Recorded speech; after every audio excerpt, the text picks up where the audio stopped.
وبه نستعين أما بعد صدق اللہ العظیم۔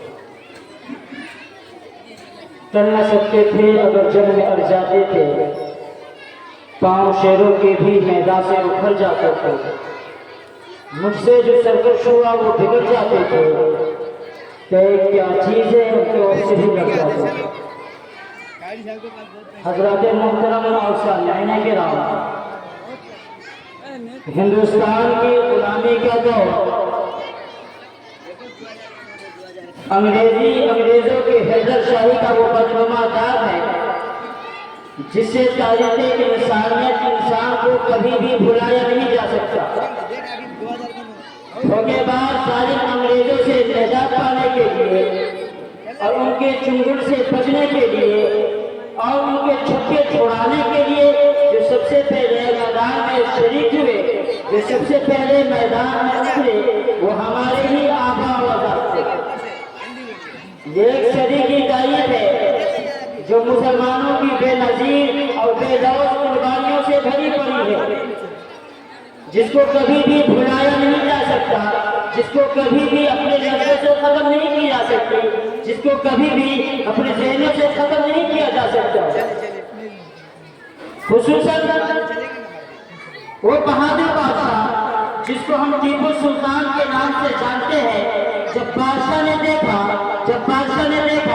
یہ انگریز آندھی طوفان کی طرح، ہواؤں کی طرح، سمندر کے لہروں کی طرح یہ سرزمین ہند کو روندتے ہوئے قبضہ کرتے جا رہے ہیں، سلطان نے سوچا کہ اگر اس کے پیچھے کوئی منظم طاقت لائی، اس کے پیچھے اگر کوئی سپر طاقت لائی تو وہ دن دور نہیں، وہ مہینہ دور نہیں، وہ سال دور نہیں، وہ ہفتہ دور نہیں، وہ گھنٹہ دور نہیں، وہ سیکنڈ دور نہیں، وہ منٹ دور نہیں، کہ پورا کا پورا ملک ان کے جھولی میں جا پڑے گا۔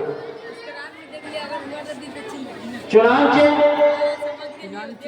ٹیپو سلطان منظم طور پر انگریزوں سے مار کر آرائی شروع کر دی۔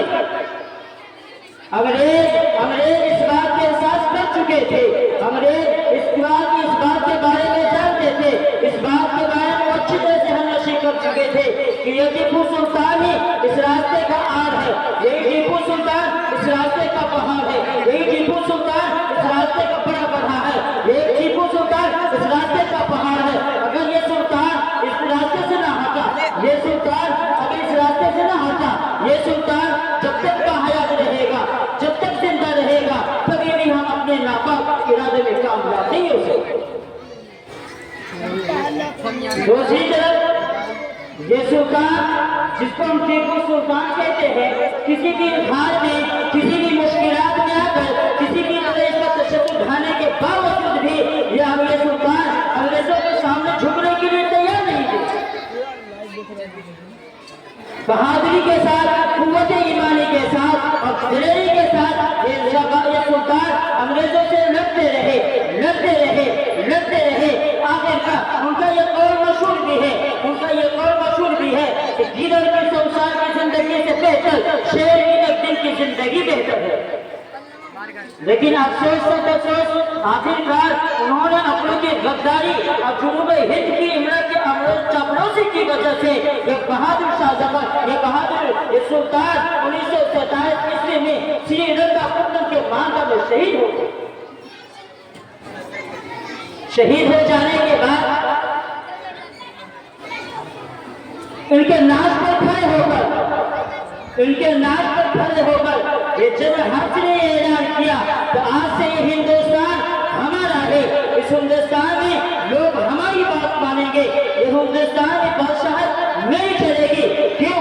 یہ انگریز جانتے تھے کہ ہر کوئی طاقت جس کے سامنے ہم چھو سکتے ہیں، ہر وہ طاقت جس کے سامنے ہم مغلوب ہو سکتے ہیں، ہر وہ طاقت جس کے سامنے ہم ضعیف ہو سکتے ہیں، ہر کوئی طاقت جس کے سامنے ہم پست ہو سکتے ہیں، تو وہ ہے مسلمان کی قوت ایمانی اور غیرت اسلامی۔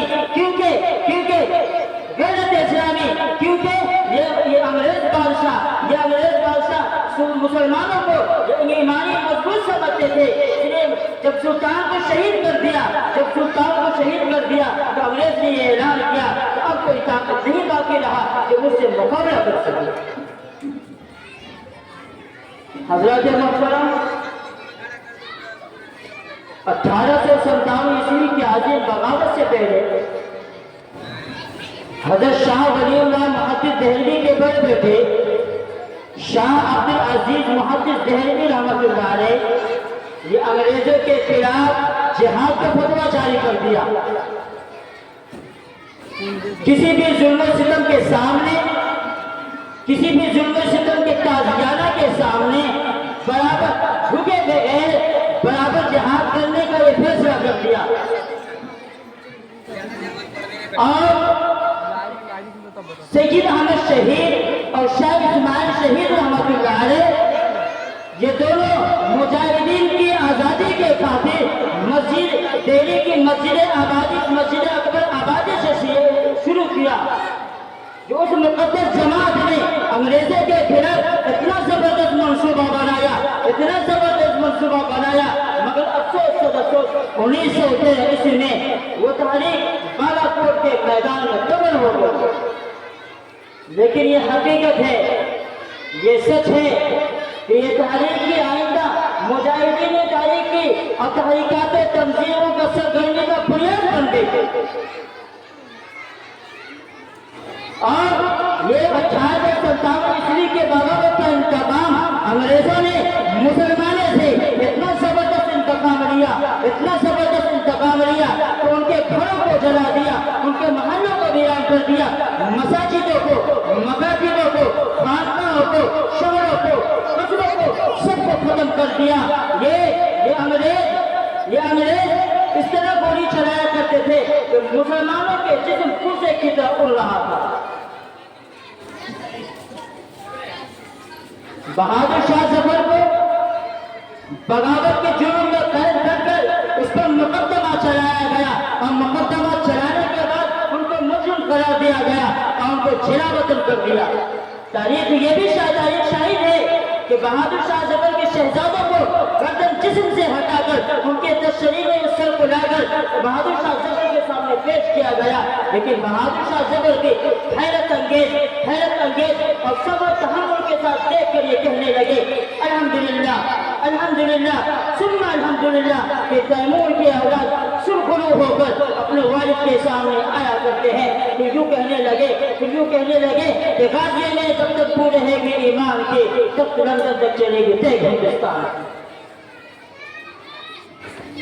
حضرات مولانا محمد علی جوہر اور مولانا شوکت علی نے یہ آزادی کے خاطر انگریزوں کے تایا تک پلٹنے کے لیے لندن چلے گئے. ان کو سزا بھی بہت دی گئی، کئی بار ان کو سلاخوں کے پیچھے رکھا گیا. گاندھی جی اور مولانا آزاد مل کر یہ ترک موالات کی تحریک چلائی، غیر ملکی سامان کا بائیکاٹ کیا اور انگریزوں کے پرخچے اڑا دیے. یہ انگریزوں کے خلاف کارگر ہتھیار تھا.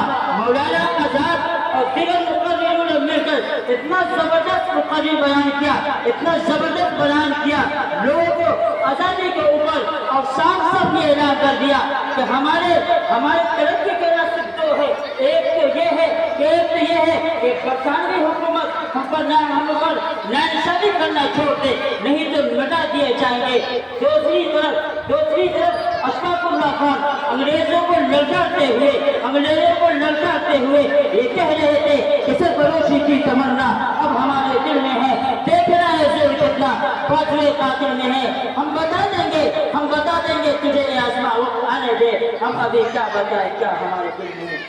اسی چند باتیں کو ختم کرتا ہوں. واقعی